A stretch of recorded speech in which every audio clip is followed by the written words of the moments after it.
آج تک مجھے تو کسی نے نہیں بتایا کہ کان میں اذان کیوں دی جاتی ہے.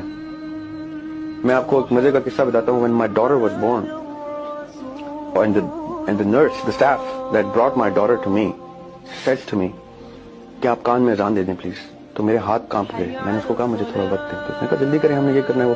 میں نے کہا بھائی میں کیسے جلدی کروں, تمہیں معلوم بھی ہے کہ میں یہ اذان کیوں دے رہا ہوں. دی اونلی پریئر جس کی اذان نہیں ہوتی وہ نماز ہوتی ہے, نماز جنازہ کی. وہ اس لیے نہیں ہوتی کیونکہ وہ اذان آپ نے دی ہوتی ہے at the time of birth. تو جب آپ اپنے بچے کے کان میں اذان دیتے ہیں تو آپ اللہ تعالیٰ کا یہ تسلیم کرتے ہیں اللہ تعالیٰ کی دربار, اللہ تعالیٰ کے دربار میں, اللہ تعالیٰ کے حضور کہ یا اللہ یہ تو نے مجھے اتنی بڑی بلیسنگ سے نوازا ہے اور میں یہ اذان دے کے آپ کے حوالے کرتا ہوں کہ اب آپ کسی بھی مومنٹ واپس لے سکتے ہیں, آپ کی دی ہوئی بلیسنگ تھی.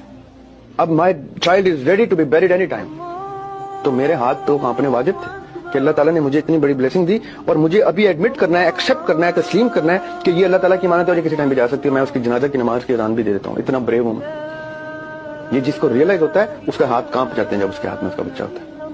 تو اب آپ کی اللہ تعالیٰ آپ لوگوں کو اولاد دے, جب آپ کان میں اذان دیں گے تو میری یہ بات یاد رکھیے گا کہ آسان کام